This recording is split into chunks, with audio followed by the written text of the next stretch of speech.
Друзья, всем привет, добро пожаловать на канал у меня в Канаде. И в этом ролике мы с вами поедем в Ванкувер.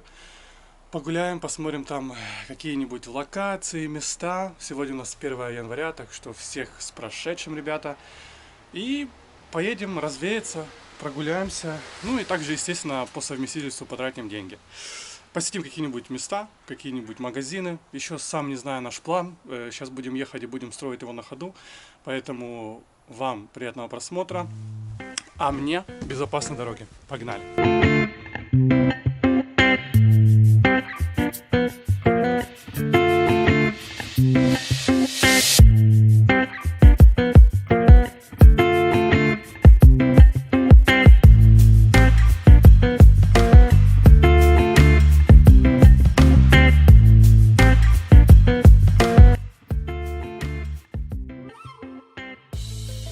Так, приехали мы в наше первое место, и мы припарковались, и здесь, чтобы заплатить за парковку, нужно скачивать приложение. Вот я сейчас стою и скачиваю. На самом деле очень неудобно, потому что, почему нету какого-то аппарата, где ты мог бы купить, допустим, за кэш, или на месте, на паркомате где-то рассчитаться карточкой, как это обычно есть. То есть тебе приходится качать какое-то специальное приложение непосредственно под эту эрию. Потом сейчас нужно будет в него логиниться и так далее. То есть ты стоишь, тратишь на это время, тут слабый интернет. Ну, в общем, неудобно на самом деле. Парковки сделаны очень неудобно. И прикол в том, что в Ванкувере все парковки платные, абсолютно везде. Нет бесплатных парковок. И ты везде попадаешь на капусточку. В общем, первый минус, который неудобен, так скажем. Так, в общем, охрана отмена платить за парковку, потому что мы нашли здесь огромную парковку. И это, я не знаю, это типа как у них сделан, грубо говоря, торговый центр, но открытого типа. То есть тут как мини-городок. Мы сейчас с вами зайдем, и здесь представлены абсолютно все бренды. И вот, как вы видите, Томик у нас.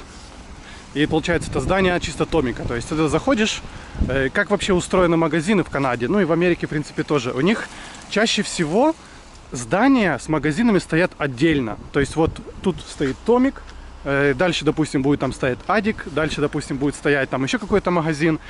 Не так, как у нас привычно, что в одном торговом центре вы заходите и видите свои отдельные магазины. Здесь же в основном отдельно оно идет. Вот, я сейчас еще вам поснимаю, покажу.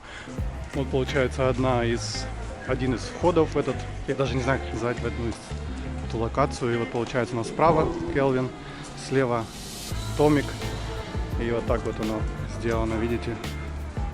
Такие вот улочки сделаны, маленькие, красивые, ухоженные. И магазинчики. И ты гуляешь, посещаешь магазины. Но это все, видите, под открытым небом. Не так, как у нас в торговых центрах. Вон ГЭС, ну и так далее и тому подобное. Тисот, часы.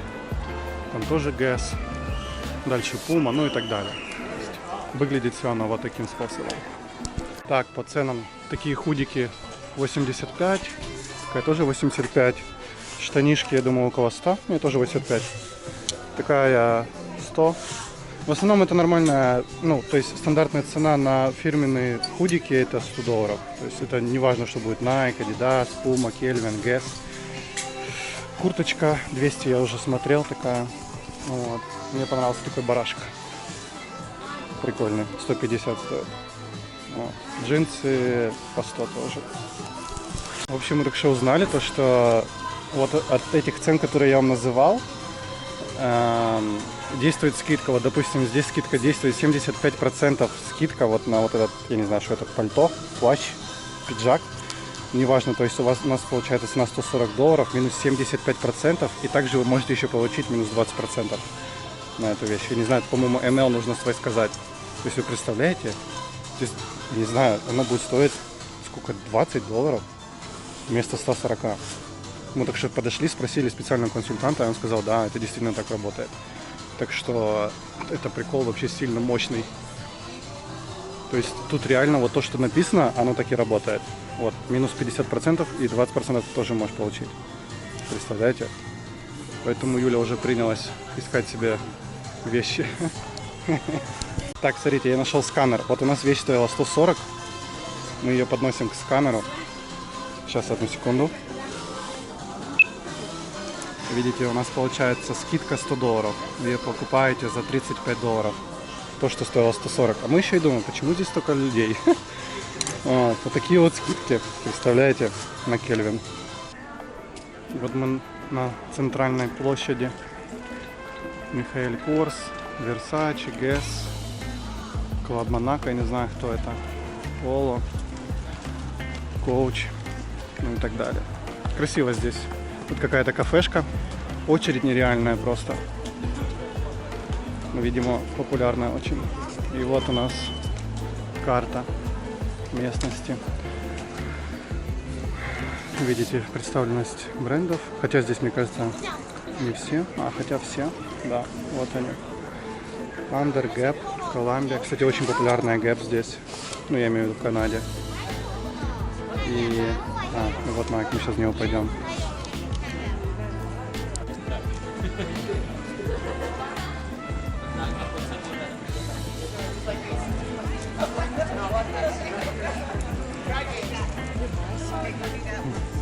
Собаки.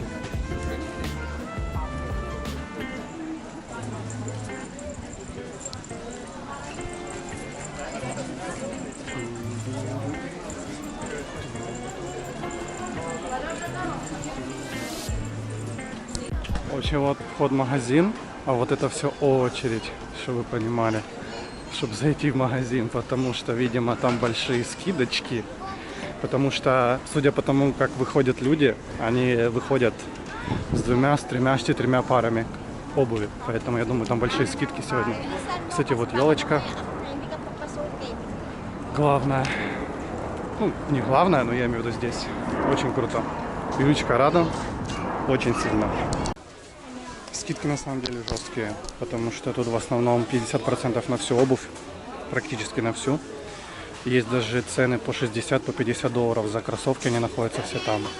То есть вот эти, допустим, стоили 225, сейчас стоят 100. Ну и практически все модели с 50% скидкой. То есть это жесть. Поэтому здесь куча людей, поэтому здесь люди на входе стоят. В общем, прикольно. Будем еще что-то выбирать. Вышел только что из Колумбии, людей просто тьма. На самом деле даже тяжело что-то взять, померить, потому что просто все толкаются, все что-то смотрят. Скидки большие, но тем не менее все равно. Вот, можно увидеть курточка $89, такая довольно-таки зимняя. Вот. На самом деле до этого была цена $299 вот на эту курточку. Сейчас 99. Ну, то есть скидки очень жесткие. Но то, что, мне кажется, нужно сюда приезжать с заранее подготовленным списком, то, что тебе нужно, то, что тебе необходимо, и покупать. Потому что, на самом деле, мы ходим, и у нас глаза разбегаются, мы не знаем, что нам нужно, что мы можем купить. Вот. Потому как бы ты вроде бы как готов потратить деньги, но ты не знаешь, что тебе действительно нужно, и ты боишься ошибиться, купить какую-то ненужную вещь, которая у тебя будет просто валяться. Вот, поэтому ходим, смотрим, мы немного скупились тут в Вансе, потом попозже я вам покажу, что мы купили и почем. А сейчас иду за Юлей искать ее где-то там, потому что я не знаю, где она пошла в какой-то из магазинов, сейчас буду ей звонить. Кстати, я вам не рассказал за Nike. Мы в Nike ничего не нашли, ничего не купили, там сзади меня вы можете наблюдать, по-прежнему стоит очередь. В общем, мы не нашли на самом деле какие-то прикольные кроссовки для себя, потому что, скажу честно, мы, по правде говоря, охотились за Джорданами, но, естественно, их нет, потому что самая популярная их модель, и их раскупают очень быстро, поэтому мы их не нашли. Вот. А какие-то другие кроссовки мне не хотелось, ну, какую-то другую модель. Зашел в Levi's, тут 50% на все, на любой товар. И также какие-то были еще на джинсы, что-то там у них, по-моему, 2 покупаешь, 3 в подарок или что такое. Либо цены в районе от 50 до $100. То есть там футболки есть по 16, а джинсы в основном джинсы 100, такие кофты по 70, по 60, по 50. Зашел, только что был в North Face, и, короче, у них скидки 40%. до 40%. Ну, точнее, практически у них на все 40%, но прикол в том, что, допустим, у них курточки и пуховики стоят $300-400, 450, и даже с 40% скидкой все равно это получается очень-очень дорого. С учетом того, что, допустим, в той же Колумбии вы можете пойти и взять его, допустим, за 150, отличный зимний пуховик, он будет стоить $150-170 со скидкой. То есть я не знаю, было ли так, что North Face стоит дороже, чем Колумбия. Может быть, я где-то что-то упустил, но мне кажется, что, допустим, по зимним вещам Колумбия на голову выше, чем North Face. И почему North Face такие цены задирает, я вообще не понимаю. Типа там не за что брать на самом деле по $300-400 за пуховик. Безусловно, в Колумбии тоже есть по 300-400 пуховики, но они со скидками, и ты можешь взять эти пуховики по 200, по 150. А в North Face, типа, как бы, извините, 400 пуховик, и со скидкой ты берешь его за 250. Короче, не знаю. И по качеству намного хуже, он не намного теплее. Точнее, Колумбия, я считаю, что она будет намного теплее. Короче, странно, не знаю. Я на самом деле в шоке после этого магазина. Я иду и такой перевариваю эту информацию. Это очень дорого. Это космические бабки, на самом деле. Мне кажется, лучше 2 пуховика себе в Колумбии взять. Ну, короче, жесть.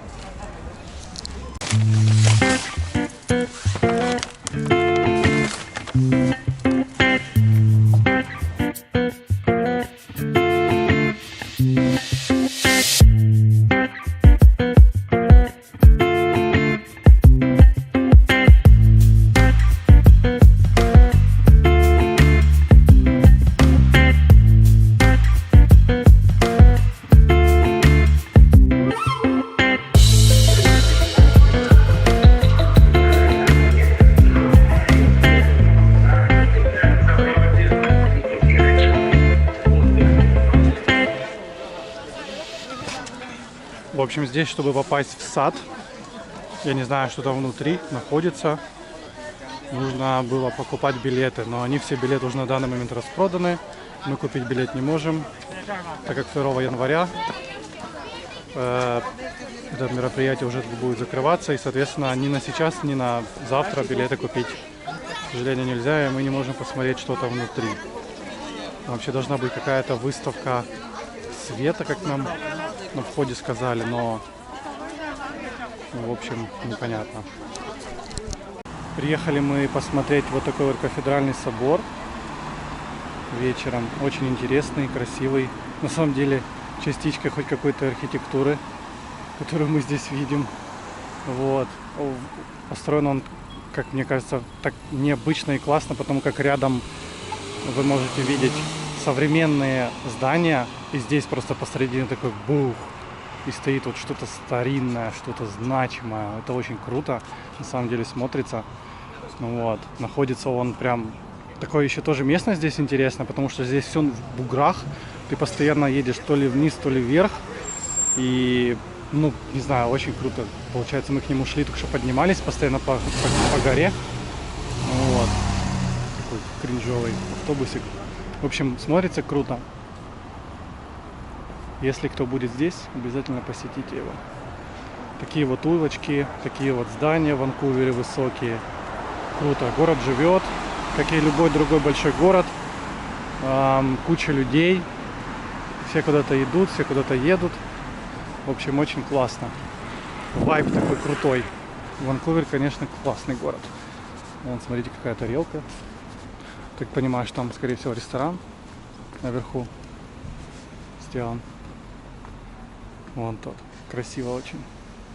И тоже, опять-таки, все очень неоднозначно. Вроде бы идешь, видишь современные такие красивые здания, знаете, прям, ну, просто шикарные. И иногда идешь, проходишь такие переулки, а они прям такие, именно, знаете, от них еще и запашок даже стоит. И там по-любому какой-нибудь бомжара будет валяться. То есть такой контраст сильный. Вроде бы ты находишься в очень красивом месте, но когда ты идешь, ты не забываешь еще о том, что также есть здесь и как бы люди без дома, можно так сказать, которые и психбольные, наркоманы, и кого-то можно только тут не встретить. То есть не забываешь об этом контрасте. Вот. Ну а мы едем дальше.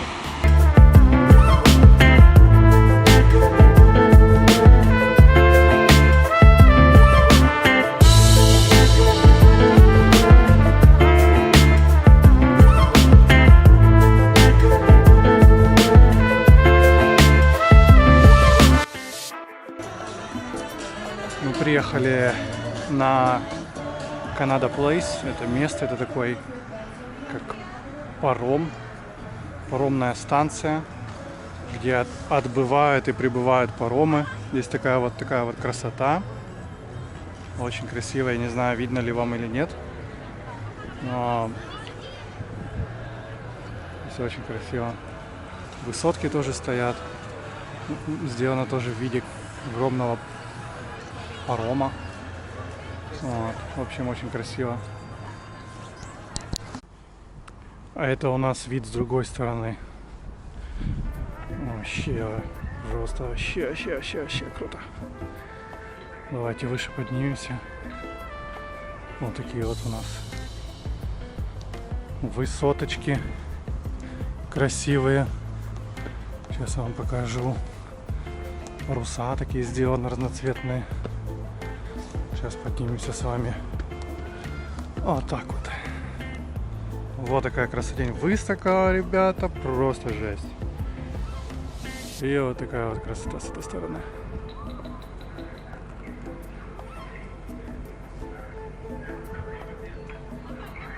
Я надеюсь, вы хоть что-то видите, потому что я вижу просто красоту. Я надеюсь, эта камера еще на что-то способна, чтобы передать ночной Ванкувер. Вот так. И пароходик. Чук-чук-чук. Друзья, и этот ролик будет подходить понемногу к концу, так как мы уже будем сейчас планировать и выдвигаться домой. У нас уже на часах 7:30 вечера. Нам еще добираться домой 1,5 часа, так как полчаса где-то по Ванкуверу ехать сейчас будет в пробках. И минут 50 нам ехать до Чилевака. Вот. Что могу сказать? Посетили очень хорошее, крутое место с одеждой. Будем теперь знать. Я, наверное, ссылочку либо название оставлю в описании, кто будет приезжать здесь, кому нужно будет купить одежду и в одном месте, скажем так, все бренды, то это место, я просто не помню, как это называется, я вам скину в описании, прикреплю. Вот. Также мы на самом деле планировали больше времени провести в самом Ванкувере, но так как мы провели там большую часть нашего светлого времени, поэтому в Ванкувере мы посетили только лишь 2 локации. Это тот собор и вот это вот Canada Place, это где у нас стоит этот паром или корабль, я не знаю, потому что мне на самом деле плохо видно сейчас темно. И вижу только прекрасный вид вокруг этого парома. Очень круто на самом деле здесь. Сам город очень красивый, мне очень нравится Ванкувер. Есть что делать, есть чем занять себя. Но также, знаете, что я еще подметил, то что здесь переплетается вот роскошь и богатство с нищетой, бедностью и наркоманией. Вот это, вообще настолько как-то поражает, когда ты идешь по вроде бы красивейшему просто месту, красивейшему городу, и заходишь, буквально делаешь 5 шагов, там какая-то, не знаю, улица какая-то заброшенная, там куча бомжей, они стоят, они наваленные, колятся, жрут что-то, ну то есть это жестко, не передать, и, как бы. А потом ты идешь через пару метров, видишь, я не знаю, какие-то просто очень крутые машины, там, люксовые или какие-то просто нереальные отели, апартаменты, где стоят дворецкие и так далее. Ну, то есть абсолютно как-то это все переплетается в одном городе, и это все живет друг возле друга. Не знаю, для меня это пока шок, то, что я вижу, как-то так непривычно. Вот. Я думаю, что, естественно, если бы я здесь пожил какой-то период времени, то я бы, наверное, к этому уже привык и не сильно бы на это обращал внимание, но на данный момент я прям очень жестко так обращаю на это внимание, такой контраст очень классный. По поводу того, что мы купили, ребята, мы приедем домой, я вам покажу, что мы купили, сколько это стоило. Так, друзья, вот мы и дома, и есть одна новость, которую я обнаружил, когда мы подошли к машине. Мне выписали штраф за парковку. Если честно, мы там не особо раздуплились, как за нее платить. Ну и пошли, в общем, гулять. Мы прогуляли, может быть, минут 30, может быть, меньше, минут 20. Когда мы пришли, там ездит по паркингу такая машина электрическая, которая сканирует номера. Если вы не заплатили за парковку, то вас ждет штраф. То есть они мне выписали $65 штраф, если я заплачу сейчас. Если же я заплачу больше, чем через 10 дней, то будет штраф $90. Мой первый штраф. Поздравляю меня с этим. Вот, да, дерьмо случается, ничего страшного, ну, когда-то это должно было случиться. Я ничего не сильно расстраиваюсь. По покупкам, что мы купили? Значит, мы купили в Вансе вот такие вот портфели.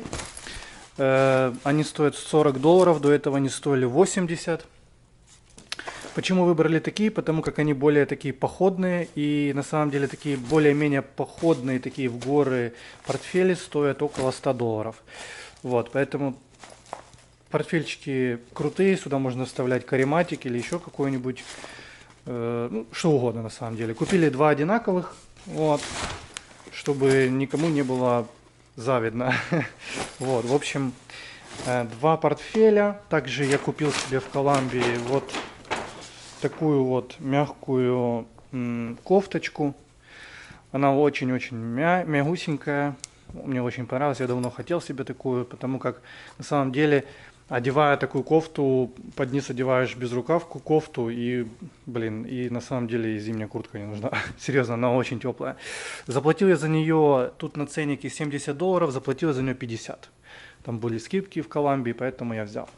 И, ребята, последнее то, что мы купили, это в Вансе мы купили себе кеды. На самом деле я не думал никогда в жизни, что в 30 лет я буду себе покупать кеды за, я не знаю, за 50, за $60. Это Юлины кеды, они стоят $90, естественно, потому что они были без скидки. Я взял со скидкой вот такие вот прикольные. Никогда не было у меня до этого Вансов. Походим, посмотрим. Вообще, на самом деле, считается очень комфортная обувь, поэтому взял себе на весну, на лето, летать. Вот. Цена на мои, они $65 по скидке. До этого они были 110, по-моему, или около $100-110. Юлины стоят 90. Вот такие вот. Так что вот так вот мы сегодня погуляли. Я надеюсь, вам было приятно за этим наблюдать. Вы узнали много чего нового, как и мы на самом деле. Вот. И будем мы уже сегодня отдыхать. Чего и вам желаю. Спасибо вам большое за то, что смотрели это видео. Подписывайтесь на канал, ставьте лайки и увидимся с вами в следующем видео. Пока!